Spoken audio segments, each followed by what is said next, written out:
नमस्कार, स्वागत छ तपाईहरुलाई रितास किचनमा। आज हामीले येल्लो लाफिङको रेसिपी लिएर आएका छौं। तपाईहरु धेरै जनाले लाफिङको भिडियो पनि बनाउनुस् न भनेर कमेन्ट गर्नुभएको थियो। आजको यो भिडियो तपाईहरु सबै जनाको लागि। मैले यो भिडियोमा एकदम डिटेलमा लाफिङ बनाउने प्रोसेसलाई एक्सप्लेन गर्ने कोसिस गरेको छु। तपाईहरुले लाफिङ बनाउँदा कुनै पनि समस्या आयो भने कमेन्ट गर्नु होला। आउनुस् फटाफट सुरु गरौँ आजको यो रेसिपी। लाफिङ बनाउनलाई हामीलाई स्टार्च चाहिन्छ र त्यो स्टार्च कसरी बनाउने म तपाईहरुलाई देखाउन गइरहेको छु।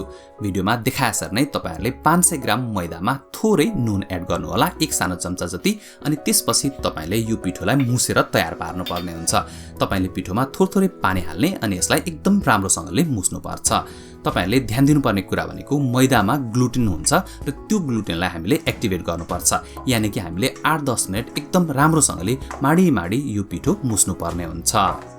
हामीले मैदाको पिठो मुसेर तयार पारिसकेका छौं। यो पिठोलाई तपाईहरुले लगभग 10 मिनेट जति रेस्ट गर्नलाई साइडमा राखिदिनु होला। अनि त्यसपछि यसमा तपाईहरुले डुब्ने गरी पानी राख्नु पर्ने हुन्छ।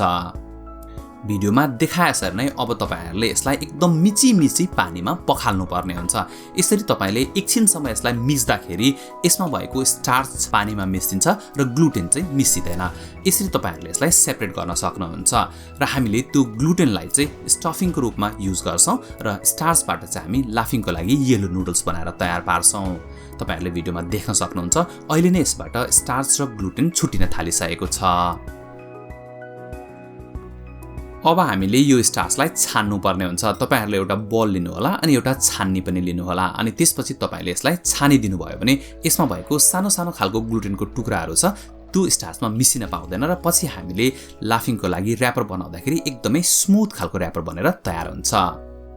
तपाईहरुले भिडियोमा देख्न सक्नुहुन्छ यो पिठोमा अझ धेरै स्टार्च बाँकी छ। त्यसैले गर्दा हामी यसमा फेरि एकपटक डुब्ने गरी पानी राखिदिन्छौं अनि यसलाई हामी एकदमै राम्रोसँगले फेरि मुस्छौं। तपाईले यसलाई यसरी एकछिन अझै पखाल्दाखेरि यसमा भएको सबै स्टार्चहरू चाहिँ पानीमा मिसिन्छ। अनि तपाईले अघिकै प्रोसेसले फेरि यसलाई एकपल्ट छानेर एउटा बलमा निकाल्नु होला। यो स्टार्चलाई तपाईहरुले एउटा प्लेटले ढाकिदिनु होला अनि त्यसपछि यसलाई नहल्लाइकन रेस्ट गर्नलाई 3-4 घण्टा राखिदिनुहोस्। बाँकी रहेको यो ग्लुटेनमा तपाईले थोरै पानी अझ राख्नुस् अनि यसलाई एकपटक अझ राम्रोसँगले पखालिदिनुस्। अब चाहिँ तपाईले यो पानीलाई सेभ गर्न पर्दैन किनकि यसमा त्यति धेरै स्टार्च छैन। अब चाहिँ यो पानी तपाईले फालिदिनु होला। तपाईहरुले यो ग्लुटेनलाई यत्तिकै स्टिम गर्न पनि सक्नुहुन्छ, तर आज हामी यसमा थोरै बेकिङ पाउडर मिसाउँदै छौं। तपाईहरुले ग्लुटेनलाई एउटा बलमा लिनु होला अनि त्यसमा आधा सानो चम्चा बेकिङ पाउडर एड गरिदिनुस् अनि तपाईले यसलाई भिडियोमा देखाएसर नै राम्रोसँगले मिक्स गरिदिनु होला। त्यसपछि तपाईले यो ग्लुटेनलाई पनि छोपेर रेस्ट गर्नलाई साइडमा राखिदिनुस्। अब हामी भिडियोमा देखाएजस्तै लाफिङको चिली पेस्ट बनाएर तयार पार्छौं र यो चिली पेस्ट बनाउनलाई तपाईले 10-15 वटा सुक्खा खोर्सानी लिन सक्नुहुन्छ। यदि तपाईहरुसँग घरमा चिली फ्लेक्स छ भने चिली फ्लेक्स पनि प्रयोग गर्न सक्नुहुन्छ। थोरै नुन हाल्नु होला अनि यसलाई तपाईले रफली ब्लेन्ड गर्नु होला, एकदम धुलो पिठो नबनाउनु होला। तपाईहरुले भिडियोमा देख्न सक्नुहुन्छ यो खोर्सानी एकदम धुलो पिठो भएको छैन। अब हामीले यसमा आधा सानो चम्चा टिमुरको धुलो एड गरिदिन्छौं। त्यसैगरी हामीले थोरै अदुवालाई पनि कुच्याएर लिएका थियौं। यसबाट हामी जुस मात्रै प्रयोग गर्छौं। त्यसैगरी हामीले यहाँ 1 ठूलो चम्चा लसुनलाई पनि मसिनो गरी काटेर एड गरिदिएका छौं। यसमा थोरै 1 सानो चम्चा जति नुन एड गर्नु होला र यदि तपाईहरुलाई मन पर्छ भने आधा चम्चा चिनी पनि एड गरिदिनुस्। 1 ठूलो चम्चा भुटेको तिल पनि लिनु होला अनि तपाईले यसलाई एकपटक राम्रोसँगले मिक्स गरिदिनुस्। त्यसपछि हामीले तेल तताएर यसमा तेल एड गर्नुपर्ने हुन्छ। एउटा प्यान बसालेर त्यसमा 100 ml जति तेल तताउनु होला र यो तेलमा हामीले केही होल मसलाहरू एड गर्नुपर्ने हुन्छ। हामीले आज मरिच प्रयोग गरेका छौं। साथसाथै हामीले यहाँ थोरै टिमुर, स्टार एनिस र सिनामन, त्यसैगरी हामीले यहाँ थोरै मेथी र तेजपत्ता पनि प्रयोग गरेका छौं। यी सबै मसलाहरूलाई तेल राम्रोसँगले तातिसकेपछि तपाईले प्यानमा एड गरिदिनु होला अनि साथसाथै तपाईले थोरै जिन्जर पनि एड गरिदिनु होला। अब हामीले यी सबै मसलालाई एकदम राम्रोसँगले फ्राई गर्नुपर्ने हुन्छ। तेलमा देख्न सक्नुहुन्छ यो लगभग डढुन्जेलसम्म हामीले यसलाई पकाउनु पर्ने हुन्छ। यसरी हामीले तेलमा मसला पकाउँदाखेरि एकदम राम्रो फ्लेभर आउँछ र खान पनि एकदम मजा आउँछ। अब तपाईले यो तेललाई एउटा छान्ने लिनु छ अनि यसलाई छानेर अघिको चिलीमा एड गरिदिनु होला। यो उम्लेर बाहिर जान सक्छ। तपाईले यसलाई एकछिन छोपिदिनु होला अनि त्यसपछि हामीले यसलाई खोलेर हेर्छौं। हेर्नुस् त यो चिली पेस्ट लगभग तयार भइसकेको छ। तपाईले यसलाई एकदम राम्रोसँगले मिक्स गरिदिनु होला अनि तपाईले यो चिली पेस्टलाई लाफिङमा प्रयोग गर्न सक्नुहुन्छ। साथसाथै तपाईले यसलाई कुनै पनि अन्य डिशसँग सर्भ गर्न सक्नुहुन्छ। अब हामी लाफिङको लागि पिरो खालको सस बनाएर तयार पार्दैछौं र यो सस बनाउनलाई तपाईहरुले 7-8 वटा लसुन लिनु होला र लसुनलाई भिडियोमा देखाएसरी नै तपाईले क्रस गर्नुपर्ने हुन्छ।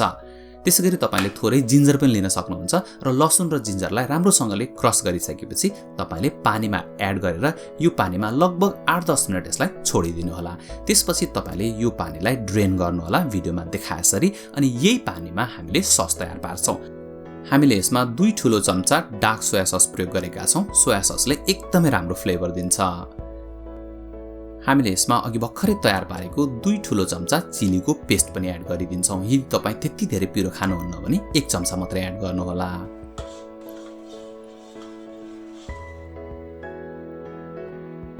साथसाथै हामीले यसमा 1 ठूलो चम्चा भुटेको तिल पनि एड गर्दैछौं। त्यसैगरी हामीले यहाँ थोरै हरियो खालको प्याज पनि एड गरेका छौं र साथसाथै हामीले यसमा 1 ठूलो चम्चा भिनेगर एड गरेका छौं।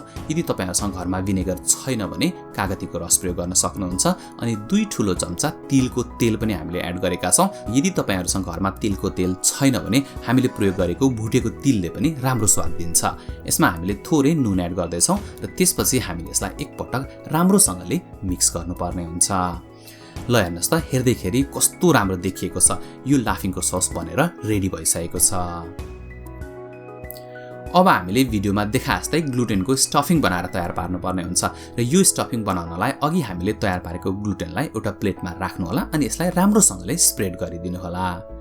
त्यसपछि हामीले यो प्लेटलाई चाहिँ मोमो स्टिम गर्ने स्टिमर भित्र राखेर 20 मिनेट हामीले स्टिम गर्नुपर्ने हुन्छ। तर यदि तपाईहरुसँग स्टिमर छैन भने तपाईहरुले यसलाई डाइरेक्टली पानीमा पनि बोइल गर्न सक्नुहुन्छ। हामीले स्टिम गर्न राखेको ग्लुटेनको स्टफिङ पनि बनेर तयार भइसकेको छ। ढक्कन खोलेर हेरौं त यो कस्तो भएछ। ल हेर्नुस् त एकदम फ्लफी खालको ग्लुटेनको स्टफिङ बनेर तयार भइसकेको छ। तपाईहरुले भिडियोमा देख्न सक्नुहुन्छ यो कस्तो फ्लफी छ। अब तपाईहरुले यसलाई निकालेर एउटा चपिङ बोर्डमा राख्नु होला अनि त्यसपछि हामीले यसलाई स्लाइस गर्नुपर्ने हुन्छ। तपाईहरुले भिडियोमा देखाएसरी नै यसलाई पहिला लेन्थवाइज स्लाइस गर्नु होला अनि त्यसपछि यसलाई सानो सानो गरेर हामीले स्लाइस गर्नुपर्ने हुन्छ। भिडियोमा हेर्नुस् त यो कस्तो फ्लफी छ। भिडियोमा देखाएसरी नै तपाईहरुले यो ग्लुटेनलाई लामो लामो गरेर स्लाइस गर्नु होला। यसलाई चाहिँ हामीले लाफिङ भित्र स्टफिङको रूपमा प्रयोग गर्ने छौं। यो वास्तवमा एउटा स्टिम्ड ब्रेड हो र यो यतिकै पनि खान सकिन्छ। खाँदा एकदमै मिठो हुन्छ। अब हामी लाफिङको लागि येलो नुडल बनाएर तयार पार्दै छौं। त्यसको लागि हामीलाई स्टार्च चाहिन्छ र तपाईले भिडियोमा देख्न सक्नुहुन्छ पानी र स्टार्च राम्रोसँगले छुट्टिसकेको छ। अब तपाईले एकदम केयरफुली यो स्टार्चबाट पानी निकालेर ड्रेन गर्नुपर्ने हुन्छ। त्यसैले गर्दा यसलाई बेसगरी हल्लाउनु हुँदैन, नत्र भने पानी सेपरेट गर्न एकदमै गाह्रो हुन्छ। तपाईहरुले यो बललाई डिफ्रेन्ट डाइरेक्सनमा कोल्टाउँदै थोरै गरेर पानीहरु निकाल्दै जानु होला। तपाईले सकेसम्म यसबाट म्याक्सिमम पानी निकालेर बाहिर फाल्नु पर्छ। र यदि तपाईहरुले यसरी मात्रै पानी निकाल्न सक्नु भएन भने तपाईले एउटा चम्चा पनि प्रयोग गर्न सक्नुहुन्छ। चम्चाले पनि यसरी थोरै गरेर पानी निकालेर बाहिर फालिदिनु होला। बाँकी रहेको स्टार्चमा हामीले 1 पिन्च जति थोरै येलो फुड कलर युज गरेका छौं। येलो फुड कलरको सट्टामा तपाईहरुले बेसार पनि प्रयोग गर्न सक्नुहुन्छ। तपाईले भिडियोमा देख्न सक्नुहुन्छ यो स्टार्च चाहिँ बलको फेदमा गएर बसेको छ। त्यसैले गर्दा तपाईले यसलाई एकदम राम्रोसँगले घोल्न एकदमै जरुरी छ। तपाईहरुले भिडियोमा देख्न सक्नुहुन्छ हामीले यो स्टार्चको ब्याटर बनाएर तयार पारिसकेका छौं। यसलाई तपाईहरुले एकपटक राम्रोसँगले मिक्स गर्नु होला अनि त्यसपछि हामी फटाफट लाफिङको येलो नुडल बनाएर तयार पार्छौं। त्यसको लागि तपाईहरुले एउटा प्लेट लिनु होला र त्यो प्लेटमा राम्रोसँगले तेल लगाउनु पर्ने हुन्छ। अब यो प्लेटमा अघि भर्खरै हामीले तयार पारेको ब्याटर 1 डाडु जति मैले यसमा एड गरेको छु। यदि तपाईको प्लेट ठूलो छ भने तपाईले बढी पनि एड गर्न सक्नुहुन्छ र यसलाई तपाईले एकदम केयरफुली स्टिमर भित्र राखेर अनि यसलाई 3-4 मिनेट स्टिम गर्नुपर्ने हुन्छ। मोमोको यो भाँडो एकदमै तातो छ, त्यसैले गर्दा यसमा राख्दाखेरि एकदमै होशियारीपूर्वक राख्नु होला। अब तपाईले ढक्कन बन्द गरिदिनुस् र अनि यसलाई 4 मिनेटसम्म स्टिम हुन दिनुहोला र 4 मिनेटपछि तपाईले यसको ढक्कन खोलेर हेर्नुस् त यो तयार भइसकेको छ। ल हेर्नुस् त यो एकदम राम्रोसँगले पाकेर तयार भइसकेको छ। अब हामीले यो प्लेटलाई 2 मिनेट जति ठन्डा हुनलाई साइडमा राखिदिन्छौँ र त्यही बीचमा हामी अर्को पनि एउटा प्लेट चाहिँ स्टिमर भित्र राख्दै छौँ। तपाईहरुले यसरी नै सबै लाफिङको र्यापर बनाएर तयार पार्नुहोला। यो लाफिङको र्यापर ठन्डा भइसकेको छ। अब यसमा तपाईले थोरै तेल माथिबाट पनि लगाउनु होला अनि त्यसपछि तपाईले एउटा नाइफ अथवा फोर्क लिनु होला र यसको एजेसहरुमा चाहिँ तपाईले हल्का यसलाई छुटाउनु पर्ने हुन्छ प्लेटबाट। त्यसो गर्दा हामीलाई निकाल्न सजिलो हुन्छ र ध्यान दिनुपर्ने कुरा भनेको यो लाफिङको र्यापर चाहिँ हल्का ठन्डा भएपछि मात्रै तपाईले प्लेटबाट निकाल्नु होला, नत्र भने यो फुट्न सक्छ। अब म तपाईहरुलाई फटाफट लाफिङलाई र्याप गरेर पनि देखाउँदै छु। अघि भर्खरै हामीले तयार पारेको चिली ससबाट तपाईले 1 सानो चम्चा जति चिली सस लिनु होला र यो चिली ससलाई तपाईले र्यापरमाथि राख्नुस् अनि त्यसमा थोरै नुन पनि छर्नु होला। त्यसको साथसाथै हामीले यसमा 1 सानो चम्चा जति भिनेगर पनि एड गर्नुपर्ने हुन्छ।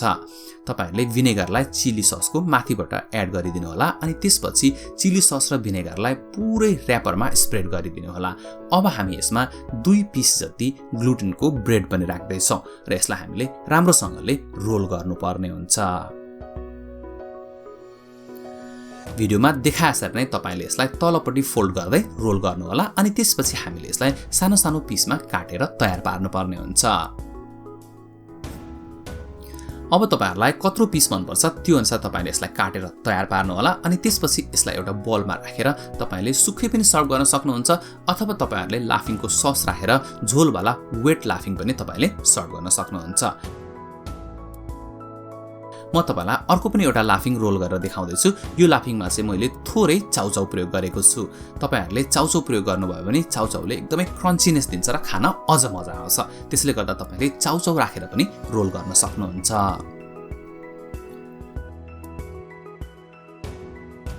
तपाईहरुले यो लाफिङलाई सानो सानो पिसमा स्लाइस गर्नु होला अनि त्यसपछि यसलाई एउटा बलमा राखेर तपाईले ड्राई लाफिङको रूपमा सर्भ गर्न सक्नुहुन्छ। तपाईले भिडियोमा देख्न सक्नुहुन्छ यो ड्राई लाफिङ बनेर तयार भइसकेको छ।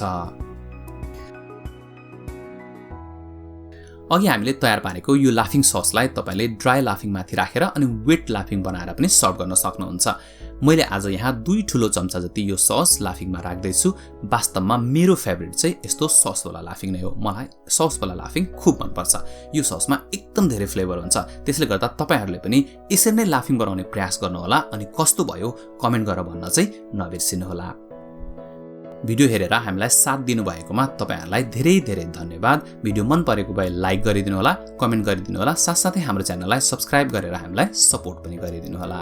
हाम्रो च्यानलमा थुप्रै भिडियोहरु छन्। यहाँ दिएको लिंकमा क्लिक गरेर तपाईहरुले अन्य भिडियोहरु पनि हेर्न सक्नुहुन्छ र यही दिएको लिंकमा क्लिक गरेर हाम्रो च्यानललाई सब्स्क्राइब पनि गर्न सक्नुहुन्छ। अर्को रेसिपी लिएर फेरि आउने छौं। आजलाई धेरै धेरै धन्यवाद।